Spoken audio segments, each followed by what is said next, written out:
Take a trip with us to Nilbog.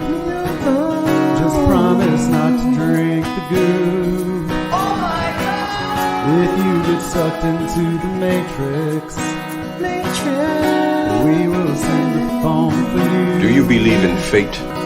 But every movie has a plot hole, and every hole gets filled somehow. Whiskey, wine, or blue milk.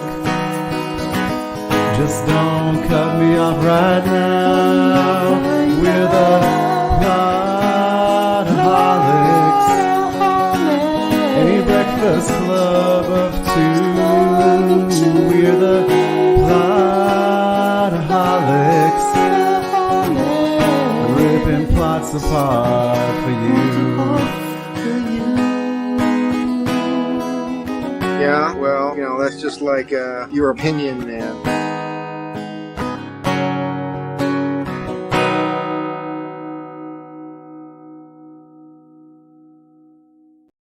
Hey, everybody. Welcome into another episode of the Plotaholics podcast. I'm Shane Wilson, and I'm the one that has been methodically narrating Brian Tan's life. Holy crap. You deserve a kick to the dick.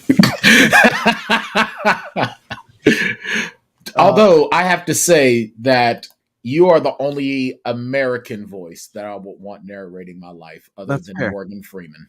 That's fair. That's fair. Now, And if it was point, Morgan Freeman is like too typical of a response. Yeah, so it has to be Shane Wilson. Yeah, I feel like he's probably booked.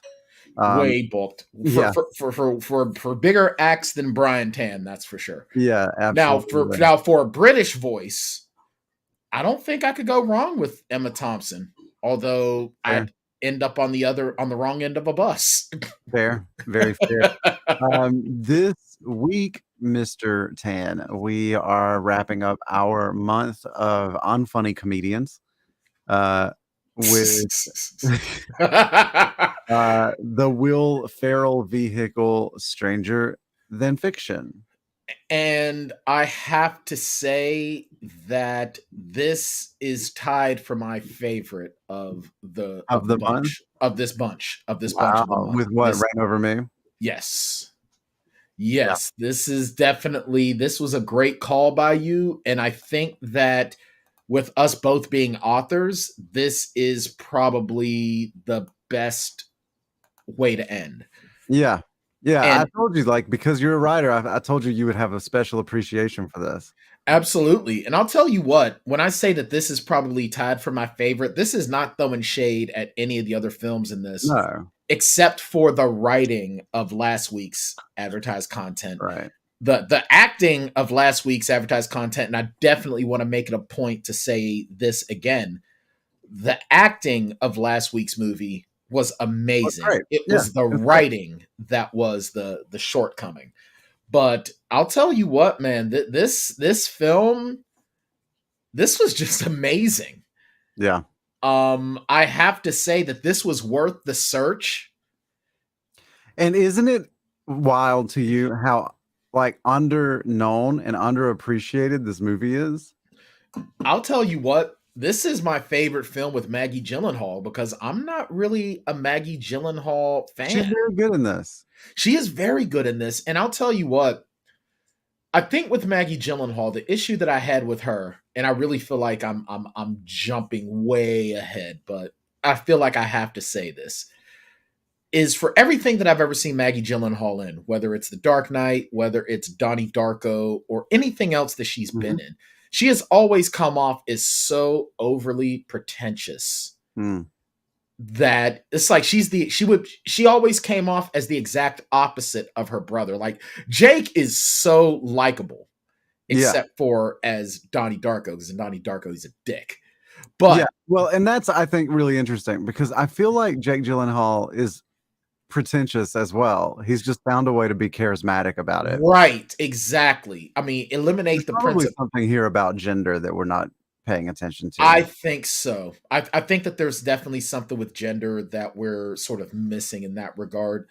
Although I did have a lot of hate toward Jake Gyllenhaal for the Prince of Persia casting. Like, he didn't cast himself. He didn't cast himself, but I mean, he should have been able to be like, dude, but I'm not Persian. Oh well.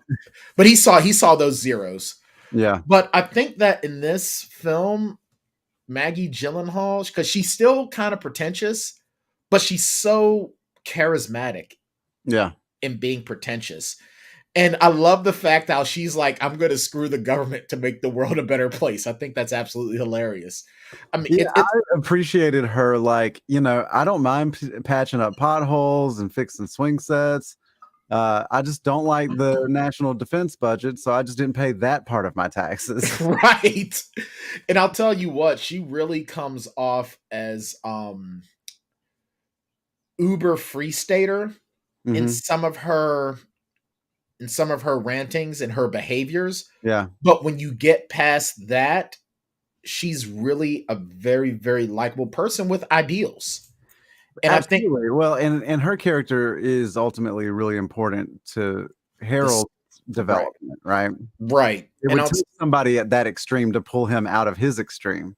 right. And then they balance each other out because Right. at the end of the day, that's really what I think society needs as a whole is balance. Yeah. We have too many extremes to one end or the other end, and everyone is so committed to their cause that Right. they don't care how extreme they are to one side or the other side or direction, right? So balance is what's necessary, and I've been saying that for since I understood the concept of balance, and I started telling people I don't apply myself to one side or another side. I'm a creature of balance. Brian, maybe slice us off a little synopsis there. Yeah, with that heavy first 6 minutes and 53 seconds, why not? Yeah.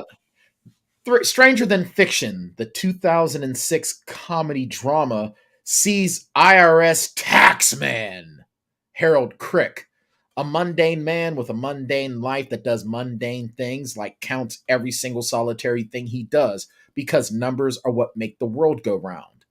Until he hears a voice.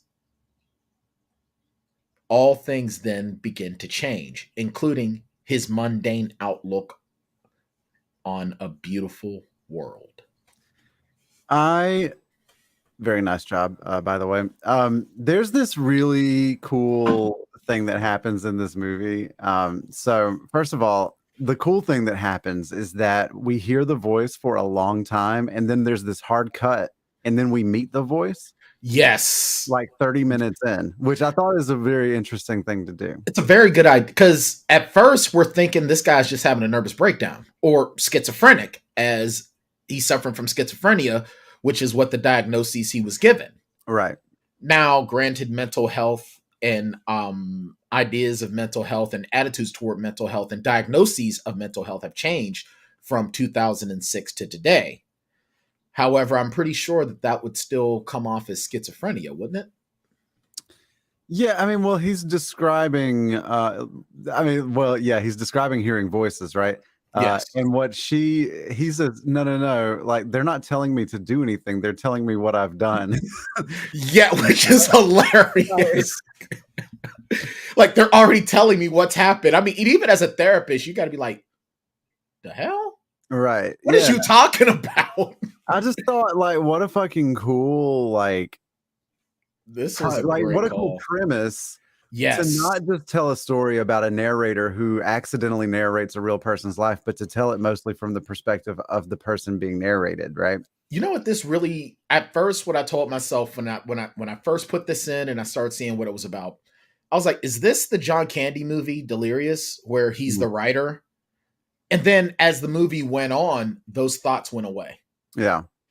Yeah, it's really interesting. And I love, like, what's very cool about it. So this happens pretty early on, like in the first 5 minutes or so, whenever we get the narration and he's like brushing his teeth or whatever. And we think, oh, okay, so like this is just like a narrator. Right. He acknowledges the narrator and he's like, what? Is that a fourth? Does that count as a fourth wall break? It's a total fourth wall break. Okay, cool. And I'll tell you what, man. So that means that Deadpool needs to start taking some lessons from Harold Crick. Yeah, absolutely. But yeah, like when he first, that I think is the first time for the reader or the audience And it's that amazing that you would say reader, though, that you would slip well, and say right. reader, because this whole movie feels like we're reading a story. Mhm. And as a writer, I really started to feel emotional because it's like, man, I kind of got that Last Action Hero vibe where when Jack Slater looks at Arnold Schwarzenegger and basically says, "I hate you. You've caused my life nothing but pain." It's like, holy crap, am I really doing this to my characters? Like, am I murdering these people and making them Yeah. miserable for not just my own mental health, but for other people's entertainment? I thought it was really interesting that whenever the mental health thing wasn't working out for him, they were like, "You need to go to a literary expert," Right. which I thought, like, of course he does. Like, that's totally the person he needs to go see. Like, but at the same time, like, you Why would not? never go see that person in real life. But it was cool that they brought in like this literature professor. Right. Well, I think that the reason why, I think that at that point, the therapist was like, you know what? He's saying that it's like his life is being narrated. So go see narrator. The narrator will the literary professor will convince him that he's nuts. Yeah. And I'll just see him back here within a few days. There we go. I think that's what it was. I think that was more of a sort of You're tongue like in cheek. I'm getting a weird thing off of you. Really? Like you're breaking up and Huh? talking Is weird. that better? No, that is worse. No, it's the same. Okay, hold on. Oh, now you back. You might be there now. You might be there now. Okay, all Yeah, right. you're back now. So, all right. So I think a lot of what it was though too is the therapist figured, well, since he's saying that there's narration, I'll send him Yeah, to this literature guy. He'll discover that he's crazy, and then this guy will just be back here again because he's not getting his answers. right. At least Yeah, that's the way I kind of looked at it. But yeah. what was really interesting about it is that number one, Dustin Hoffman. Holy crap, Dustin I didn't hate Hoffman. it. Yeah, I I didn't didn't. at all.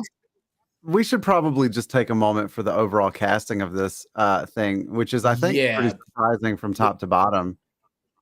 it's a shocking all star for sure. So for one, you got Will Ferrell in his first dramatic role, because all of this time, you figure 2006, this is around the time of the height of Will Ferrell mania. You It really know, is. um, and he's known on Saturday Night Live as being this overly animated, hyper manic personality. His character, Mr. Tarkanian, is probably my favorite Saturday Night Live character. Um, the So angry boss or in whatever. 2006, right, Yes, yes. alone, this Mhm. film came out, but it was preceded by Blades of Glory and Talladega Nights. Yeah. So this is way off from those. Yeah, you also like just in the preceding like few years, you had Elf in '03, you had Anchorman in '04, um, Wedding Crashers, which we've talked about, Mhm. a few years earlier, Zoolander, Ladies Man, like minor roles in these. But then after this film, after 2006, you get, um, things like Step Brothers and Old School is in there somewhere. This is Old School is in definitely '03 as well. Yeah, so like in the whole like sort of tapestry of Will Ferrell films, like this thing is out of place. way out of place. And honestly, once again, and this is we talked about this with Adam Sandler, and we talked about this with Jim Carrey and with Eddie Murphy. This is his best role I agree because completely. he's still funny, but Mhm. he doesn't have to act like a clown. Right, like when he starts trying to like trigger the narration, he starts flinging shit around his apartment. And he starts narrating for himself. Like Right. actually really funny stuff. Especially, I really love the fact that he's just sitting on his couch watching the most boring TV shows possible. Yeah. And then here comes the wrecking ball. And he's like, Yeah, what? we will get there. So Yeah. he goes to see Dustin Hoffman's character. Yeah. Um, Dustin Hoffman is And once again, I mean, Dustin Hoffman, this is around the time where Dustin Hoffman was even in something a bit different as well, because a little bit before this, he was in Little Focker. He was in Meet the Fockers, Mm-hmm. which I don't think showcased his talent at all. I mean, it showed that he could be funny, but that's not what I want from Dustin Hoffman. You know what I mean? I want, there's some actors that I want to be funny, and there's some Mm-hmm. actors that I would prefer some sort of poignance. Dustin Hoffman is one of those guys. Yeah, and he does a nice job here. He's a very dry-witted side character. Yeah, but he's he's the guide, right? Like he's the Yes, Yoda. He's the he's our guiding light. exactly He's the guy that's helping us make sense of what's going on. right. And he's a very important character in that regard because since Harold Crick lives in the world of numbers, he would have never solved this mystery himself. Not at all. And you And know what's also, I finish think one of the well, a guiding principle of the entire thing is one of the more like elementary like rules about literature, and that is the debate over whether or not he is in a comedy or a tragedy. right. Well, I think with this story also, what it tells me is yet again, the world of numbers sucks, Hmm. and it's Give me all words. about literature. It's all about words. It's all about literature. Because you notice that he was just like Harold Crick he's not a bad guy, Hmm. but he's not a guy. He's just some dude He's just some dude stuffed in a suit for a long time, right? up until he becomes up until words are introduced. Right. And there's something to be said about that for sure.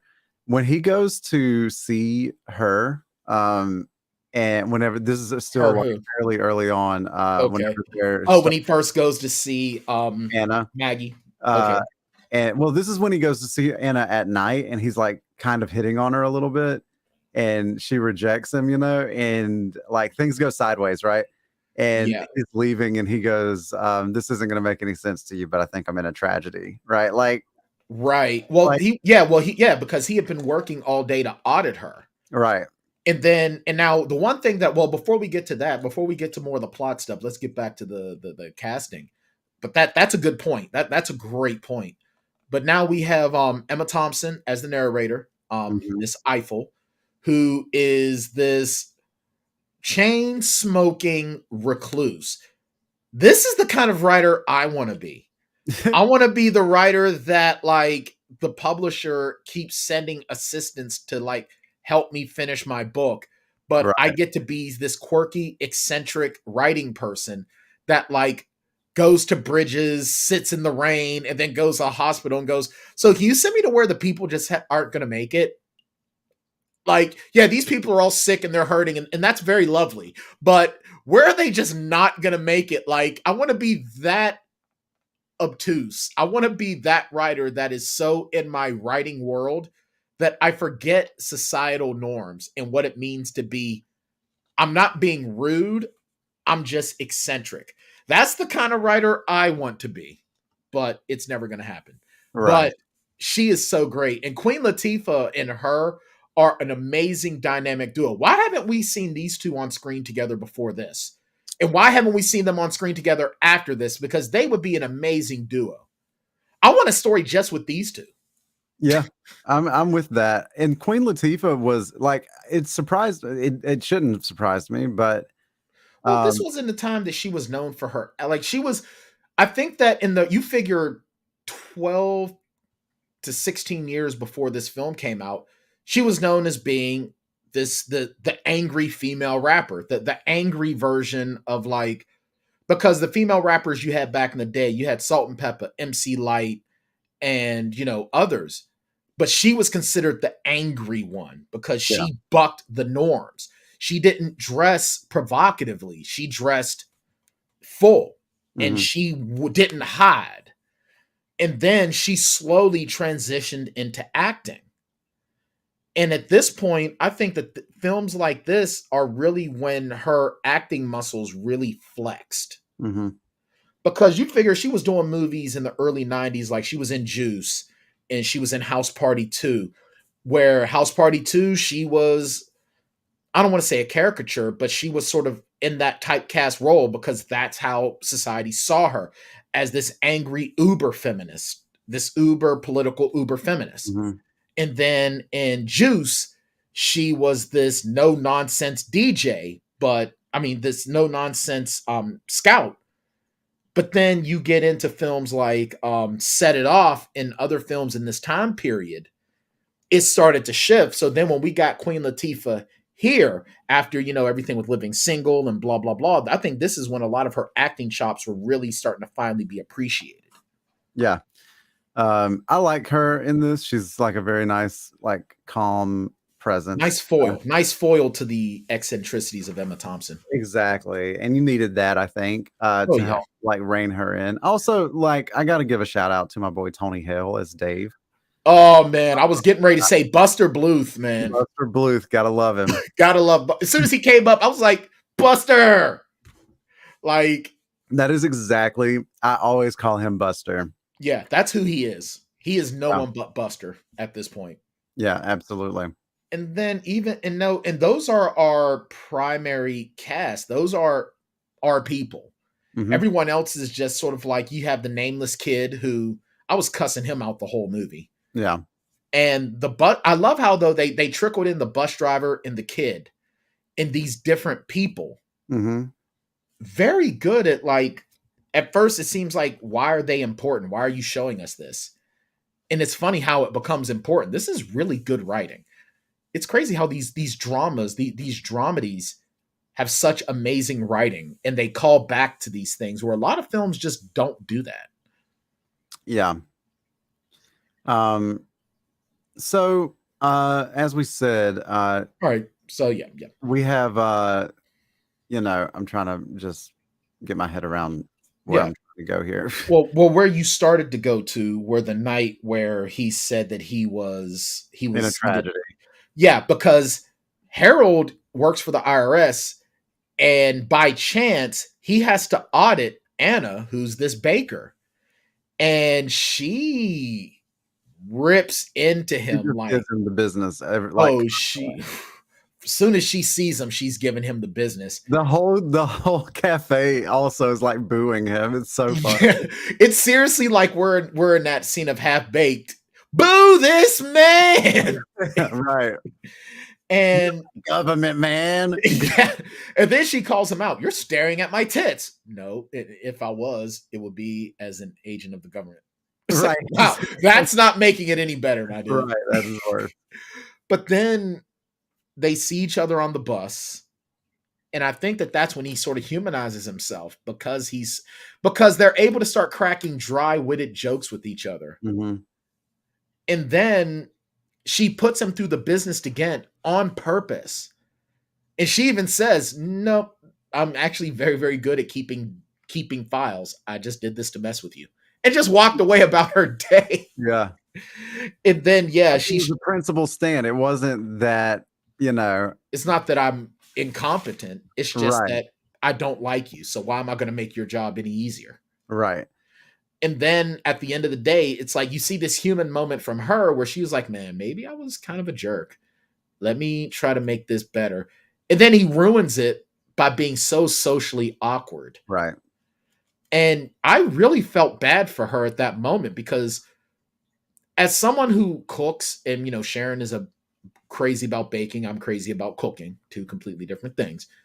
But when you create, whether you're a writer and you write something for someone to read, or you're a painter and you paint something for others to see, when you cook, that is another form of art. And when you cook for somebody, it hurts when they don't appreciate it. Yeah. It really hurts. So, and that look on the moment when I saw Will Ferrell actually recognize how much he hurt her, Mm-hmm. that's when I was like, this guy's an actor. Yeah. Yeah. Will Ferrell's got it. He's got it, because not a lot of people can do that. Yeah. And not many, especially not comedic actors. And you look at, and I think it's the great actors that can really They don't need the lines to right. It's convey the emotion, right? right. It's the facial features, it's the body language. Don Cheadle does that very, very well. Even when he's in Marvel movies, he's really, really good at the body language part. Yeah. You look at even Chris Evans, who's grown as an actor. Chris Evans from Knives Out is way different than Chris Evans from Fantastic Four or any of the movies Oh, before sure. that. Mhm. Or I Robert Downey Jr. has always been that guy. You look at Robert Downey Jr. in a film that I hope we can do one day, Less Than Zero, compared to Robert Downey Jr. in, say, Weird Science. Right. That's not even a fair comparison. It's really not. But what I'm trying to show is that there are actors that can deliver a line, but then there's actors that deliver a performance. And Mhm. Will Ferrell and Maggie Gyllenhaal and Will Ferrell really delivered that performance. You saw the hurt from Maggie Gyllenhaal. She didn't have to force tears, and that's something that I hate in film and Mhm. television when they force tears, and it's like, yeah, you're not really crying. Yeah.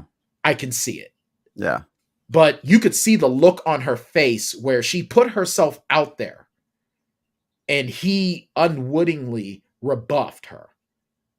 And Yeah. So then we think tragedy.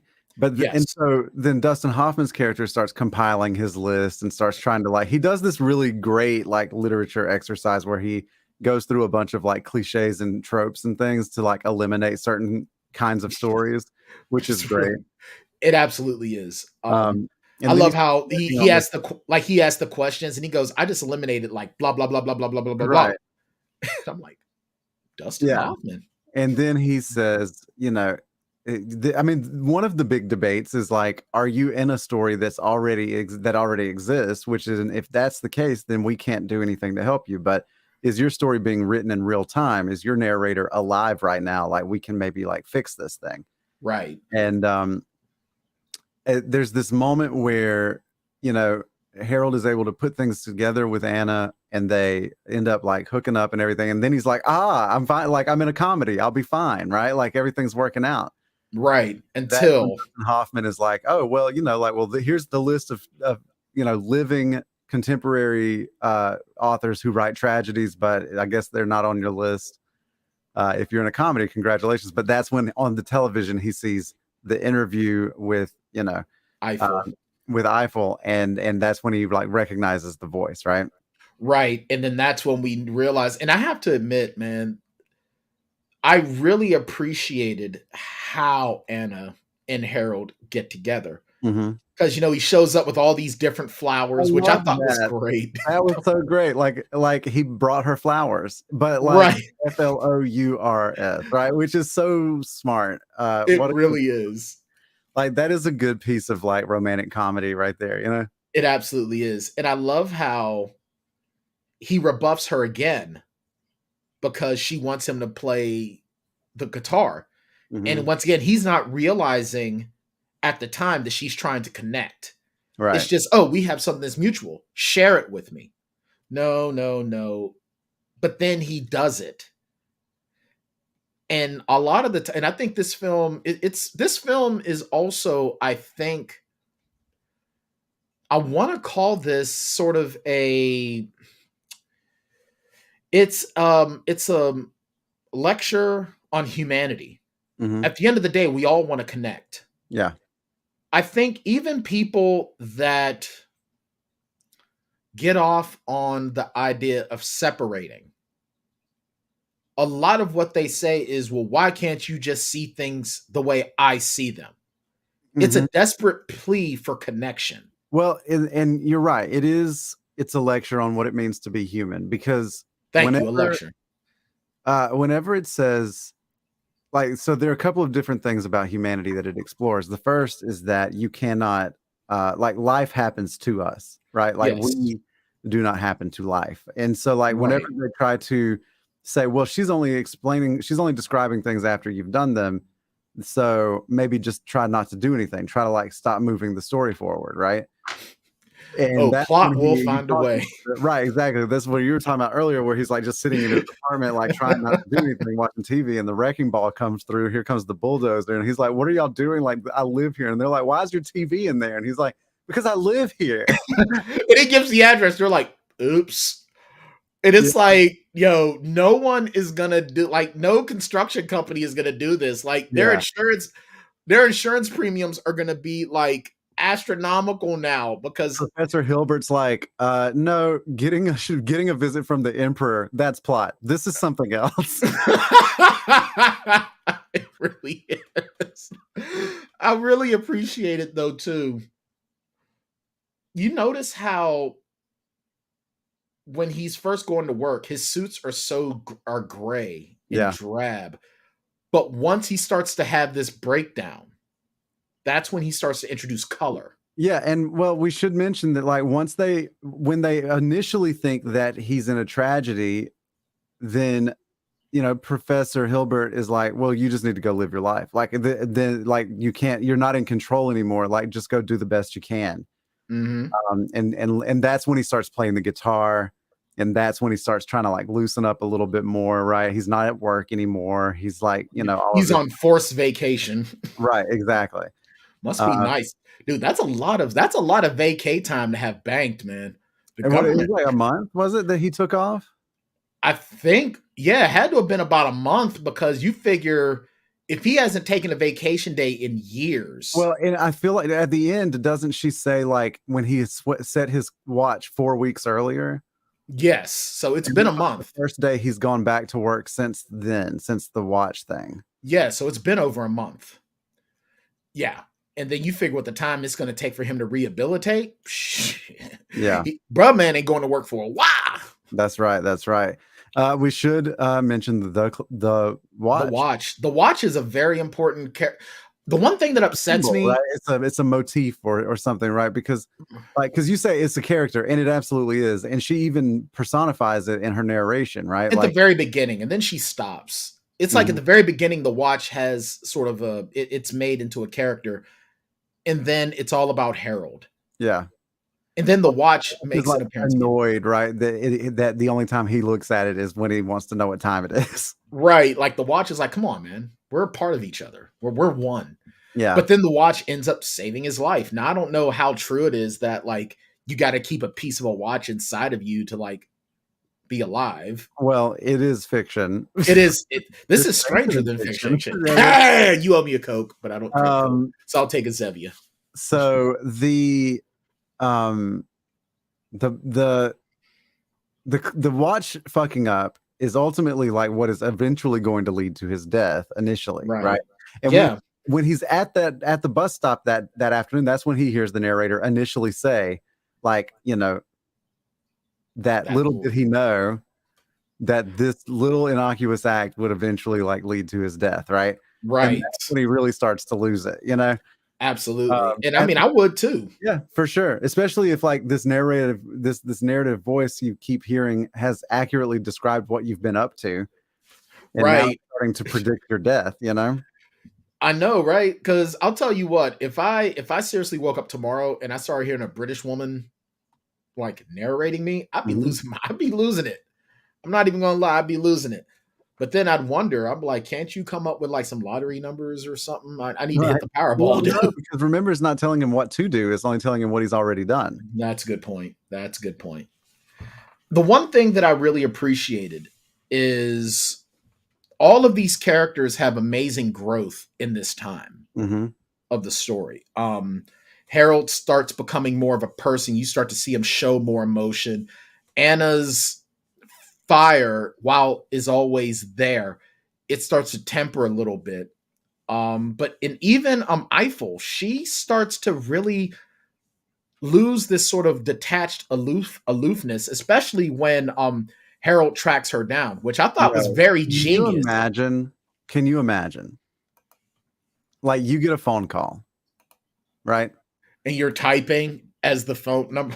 That's amazing. You get a phone call, Brian, and one of your characters is on the other end.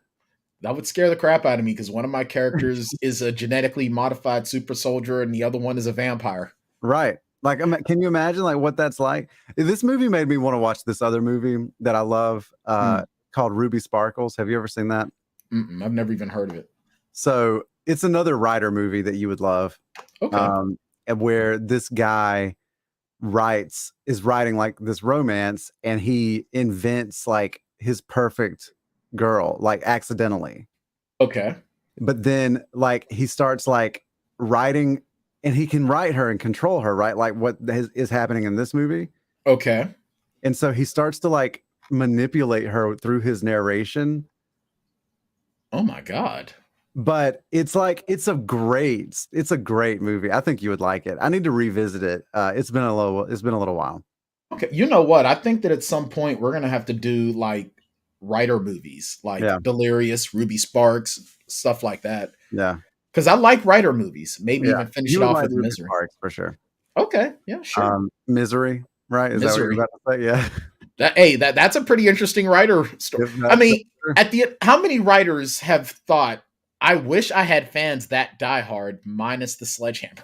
Well, right. Sure. Yeah. Twice a day. Yeah. I'm like, maybe the sledgehammer wouldn't be so bad. Yeah. Touche. Touche. So let's see. Yeah. So he calls her and he's like, "Hi, I'm Harold Crick." Like, that has to be such a surreal moment. And then when he starts describing to her the things that happen in her book, and she hasn't released any of that information to the public yet. That's gotta be scary. Yeah, it's got to be for her as close to what she would experience as to what he's been experiencing, right? Right. But we even see the guilt later on. How many people have I killed? Well, right. And she's like hurt because it's like, holy crap. And I think as writers, subconsciously we think about this stuff. But at the same token, what if we are controlling something, our own little pocket dimensions, and we're just writing it down? Like, how insane is that? So it's like every person that we kill in a book, we are actually killing that person, and we are causing pain and tragedy for these beings. Well, and this is sort of where the central philosophical question sort of comes into play, and it's in the third act when he's given the outline of how he's going to die, Right. right? And he gives it to Professor Hilbert, and Professor Hilbert reads it, and he goes, "It's her masterpiece. Like, it is the most beautiful ending I've ever read." Yep. You've got to die, dude. You've got to die. And it's that, like, he's like, "I don't want to die. Now it's not a great time." Right. This is very inconvenient. And he says, "Listen," he says, "death is coming for all of us, right? We will all die. Death will find you. You'll have a heart attack in a bank or something." But he's like, "But the death that she's drafted for you means something." Right. And that's like, and then he takes that bus trip and he like reads all of it in one sitting, and he's like, "No, you're right." Like, I mean, who sits on a bus that long? And he goes to her and he's like, "I read all of it, and I'm okay with it, right? Like, you can write it." And then ultimately she can't bring herself to end it, because and her justification when she talks to Professor Hilbert at the end is like, the book was originally about a guy who didn't know he was going to die. But if that guy knows he's going to die and is okay with it, isn't that kind of the kind of guy that you want to keep alive? That's a good point. And I'll tell you what, and what's funny is that you want to talk about growth. Even Queen Latifah's character, because she was like, "I have never gone back to the publisher to ask for more time." Mm-hmm. And they actually do. Yeah. To write this book. And I'll tell you what, it's kind of cool because this guy literally was willing to sacrifice himself for another person's art. That is heroic. Yeah. And I'll tell you what, I really enjoy the brief scene of Dustin Hoffman and Emma Thompson together. Can we take a moment for Emma Thompson? Uh-huh. She is one of the most, like, she's within the last 10 years, I feel like she's finally getting the respect she deserves. Yeah, I agree. But she is such an amazing actress. And for a moment, when I found out that she was cast in a Harry Potter film, I really thought that was a downgrade for her as an actress. But the life that she brought to that role and what she's done post the Harry Potter films I'm sorry, man. Emma Thompson is probably one of the greatest. She's probably one of the greatest actresses of all time. She's good. And I think this film really showcased that she can play quirky. She can play. Oh, she seems to like really do a great job at being quirky, but she can do other things.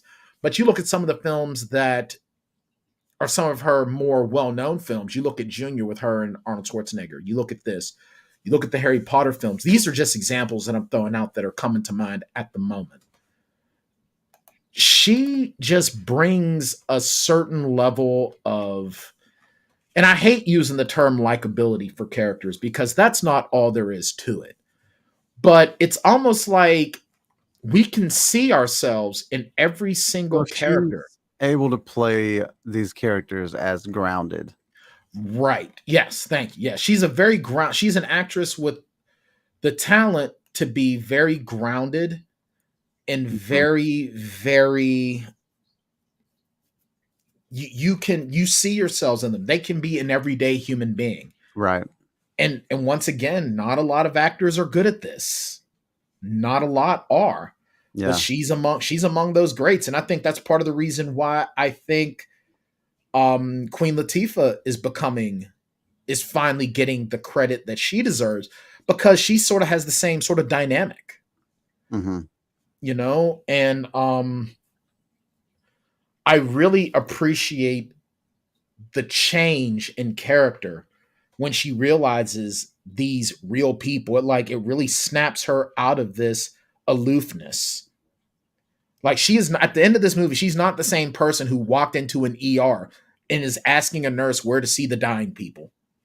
Well, you know, the Emma Thompson character is very much the Anna character, and Queen Latifah is very much the Will Ferrell character, right? And their Yes. respective relationships. I agree. And in both relationships, both people move each other towards center, right? Yes. And because Anna is the artist that's interested in her art and her principles, and so is Eiffel, right? Right. The artist interested in her art and her principles. Latifah plays the taskmaster, right? Right. You can imagine that she's the one that sees the world in numbers, right? Because she's not the artist, but they both move each other towards center, just like Harold and Anna do. Correct. And it's such a, it's hard to really, it's the growth of this story is just, it's a wonderful thing to watch. And it's a shame that it's so hard to find this movie. It's also a happy ending that is earned. Yes. The happy ending doesn't feel forced. It doesn't feel cheap. It just feels like it feels like it's what it should have been. Exactly, because Eiffel is changed forever for having met this guy, you know? Right. And he's changed. Right. And so it's, you know, the movie is about life and how finite it is, and it's about how we can get meaning from it, and it's about what it means to be a human. And it's about all of those things. It's about time and all of that, right? Right. And you know, the way that it all sort of like the crescendo of it all is pretty great. Like how he willingly walks out, like knowing that this is how it's going to be. But he does not hesitate. He goes and he saves this kid. This is not right, exactly. But this is not a unilateral like sacrifice, right? Like he's willing to make the sacrifice for her, and she's willing to make the sacrifice for him because she writes a less good book because she's willing to save him. Right. Which shows two people that don't know each other from Adam willing to make a sacrifice to help another person that they don't know. Right. And I'll tell you what, I really enjoyed the sort of the way it wraps up in the bow. I really appreciated how, now granted, you know, some of the way they said, oh, you know, the arterial bleeding, blah, blah, blah, but a piece of your watch, blah, blah, blah. I'm like, bro, you could have used a laser to fix that shit. You don't Yeah. need to keep like the watch inside the body. That shit's gonna get infected. Yeah, but remember that, like, It's fiction. It's a story. right? She wrote that part, right? So, like, if you've got Right. beef, pick it up with Eiffel. Yeah, and you know what? I really think that she deserves a little bit of a pass on this. Yeah, she was She under the deserves it. gun. Like, she got a little extra time, but she still had to write a whole ass new ending to this book. Right. And what I really appreciated and what started to bring tears to my eyes was when he got hit, because that shit was brutal. Yeah. That was pretty brutal. And then first thought that came to my mind, did anyone call Anna? Like, why hasn't anyone called Anna? But then again, no one's going to know about her. No one knows about her. Like, they're barely together at all if they are, you know? Right. But then she sort of shows up and she's like freaking out. And even that scene is so, and I think for the Harold character, that was very profound because he never had anyone to care about him. Right. Like, the one thing that you could look at in his backstory is that he comes from a highly logical family.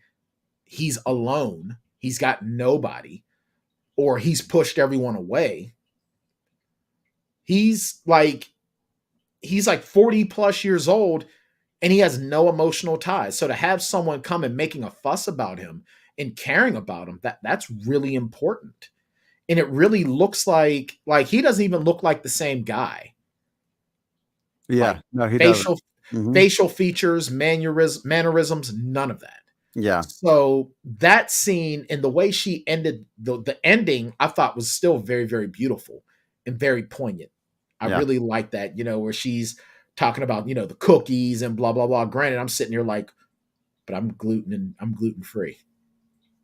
Yeah. But it's like, who cares? Because it's the importance in it. It's what the desserts represented. Yeah. Yeah, no, I think it's good. It's also, like, I didn't realize this. It was nominated, Will Ferrell was nominated for Best Action in a Motion Picture, Musical, or Comedy at the Golden Globes for this, which totally warranted. Emma Thompson was nominated for a couple of things, like Critics' Choice Awards, things like that. It didn't get any of the big nods, and it only won for a couple of, like, lesser awards, Yeah. I did win, like, Zach Helm won for Best Original Screenplay at National Board of Review Awards and the Best Screenplay for the PEN America Literary Awards. I feel like some of these snubs were completely misguided. And I feel like that a lot of it, though, is because of the fact that it's a Will Ferrell film. So a lot of folks said, oh, it's just going to be... They were just ready to write it off. Right. And then it's an odd film too. It's not a lot of these films that are against the grain never get the respect they deserve at the time. Yeah. Look at movies like Donnie Darko. Look at this. Look at Eternal Sunshine of the Spotless Mind, Reign Over Me. What's that one called that has The Rock in it as Boxer Stavros with Sarah Michelle Gellar? Southland Tales. Films like that never get the respect that they deserve at the time. It always takes years later. Yeah. Which also sort of begs the question, Shane, if you were to write something, would you rather it get the immediate praise and acclaim, or would you rather it get the love, praise, and acclaim later? Oh, I think that it doesn't matter. As long as it's appreciated? No. As long as it's out of me. Like, I think that when you start trying to chase accolades, like, that way lies only madness. That's a good point. That is a very good point. Like, I write because I don't want it in me anymore. Like, I write because I'm compelled to, not by external factors, but by internal. That's true. That's a good point. And maybe that's why I'm not successful. because I just don't care about, like, fortune. You don't care if people like that, right? You're not writing for others, you're writing for you. Yeah, I am, and I'm not writing for, like, the masses. I'm writing for the people that will find it. If they can find something to enjoy about it, like, I can be, like, acclaimed with one person. That's fine. Like, I don't need the Golden Globes. You know what I mean? No, you're absolutely right. I'm more asking it being now, just in the grand scheme of things. I also just really, like, initially, like, out of the gate would be nice. you know, but Mhm. you know that like the people that discover it later are going to be the people that stick around, you know. That's true, and that's sort of what I was looking to get at as well. I think the people that pick Like, up for on what you example, right? do, Like the people that loved Kings of Leon, like that song "Use Somebody," yeah, that's the only Kings of Leon song they liked. right, You know, like they because when they started digging into like the old stuff, like the stuff that you have to like look for from Kings of Leon, it's so different. right, You want the people that found you when you were you're like when you were your most like sincere version of yourself, right? absolutely, Um, and yeah, because those people will stick around. Like other folks will like come around for the hit, you know. right, Um, and I think that I don't think you want to play music for people that just want to hear the hits, you know. no, you want to play music for people that are gonna appreciate it, that They're it asking talks for to, like rarities and B-sides, you know? right? And I think that a film like this is one of those movies where I think it's too smart.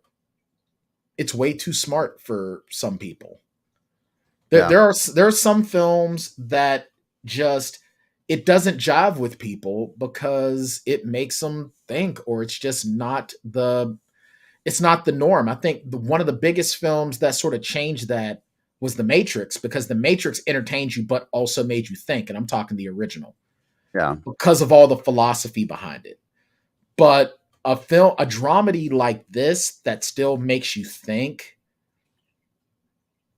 it's not for everyone. That's for, that's a niche audience, and people like us that have podcasts that want to talk about these things and break them down, Yeah. I think. Yeah. No, I mean, you're right. There's a moment like in this, and it's right around this time, honestly, 2006, where it felt like some studios and networks were like starting to take some risks on some smarter programming. Like I would put Arrested Development in that. Mhm. That's a smart comedy. Like it's a thinker, you know. Right. And a lot of those things didn't get the acclaim and didn't, or they did get the acclaim, they just didn't get the views, right? Right. And Because to then it give some had to be example, like Stranger Than Fiction, we can go ahead and talk about it. A 73% on the tomato meter isn't bad. It has an no, 85% audience score, but that's because and that's based on over 250,000 ratings. right. Um, 174 reviews for the tomato meter. yeah, so people have found it, have discovered it. Mhm. But and I guess you can rent it on Apple TV, which is at least one place to digitally get it. Yeah, Um, like yeah. but it And is I hard to find this movie. Yeah, I mean, shout out again to the Exchange here in Pittsburgh, Western Pennsylvania, for having it, because and I think that something has to be said as well about local, small, new and used places, Hmm. because they're going to have gems like this. A lot of the times I'll go to the Exchange and I'll look through the DVD section just to find gems, Yeah. and this is definitely one of them. And I think that the fact that this movie is difficult to find makes it a diamond in the rough, and that's the kind of thing that you really really want to find and you really want to do something with. Yeah. So Um, shout out, man, shout out. yeah. Stranger Than Fiction was made on a $30 million budget and it made 53.7 million somehow at the box office. So good for Yeah, them. yeah, made Um, made a profit, but there then you you go. That's still all got to you pay. can hope for a flick like this. Yeah. Um, so yeah, so here's Bartender Smiley, so we can give our final thoughts. Hmm. The Plotaholics rating system for the movies is a pretty simple system. Basically, they rate movies based on how many shots it takes to get through them. So if you got a good movie and you get through it all the way sober, then it takes 0 shots to get through the movie. And then if you got a really bad movie, then it could take up to 5 shots to get through the whole thing. I think you can try to figure out the middle part yourself. So, what can I get you? I mean, it's gonna be a 0 for me, dog. Yeah, I'm on board with that. I'm definitely on board with the 0 shot rating. This was a great idea by you. This was a great So I don't owe you $5. No, you do not owe me $5. You are off the hook of owing me money. Nice. That's what we love to hear. So next week we begin our holiday block of Christmas films. You have any idea of what you want to do next week? The only thing that's like, didn't we talk about doing like a bunch of shitty Hallmark movies? Yeah, we talked about that at one point. I was more being facetious. You really want to do that? I mean, we did a whole summer of shitty movies. This is only 4 weeks. That's true. No, thing is, I'm gonna be losing cable soon. We decided to cancel cable, so we're not gonna have the Hallmark I channel got you. We anymore. can just watch the bad ones on. Why don't we watch? Why don't we watch Just Friends? Starring Ryan Reynolds, Amy Smart, Anna Faris, Chris Klein. This is a Christmas like rom-com. Okay, let's see. Let me find this here. Christmas rom-coms. That means we got to do 4 Christmases then. I'm down with it. Oh, you want to do bad Christmas movies?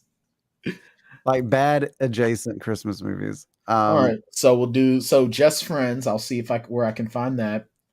4 Christmases. What else? We could do that new Lindsay Lohan Christmas movie on Netflix.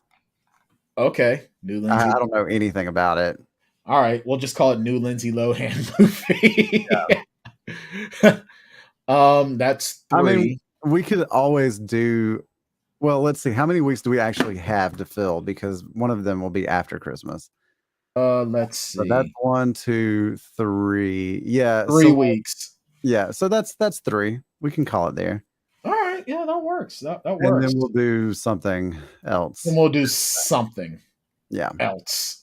Yeah, that works. Cool. Now I just got to find where Just Friends is streaming, but I'll find it. Did I pick another like super? Oh no! I can rent. No, this one, Just Friends, can easily be rented on Prime if need be. Nice. All right. Well, then we'll be here next week to talk about Just Friends, which I again am hoping is a Christmas movie.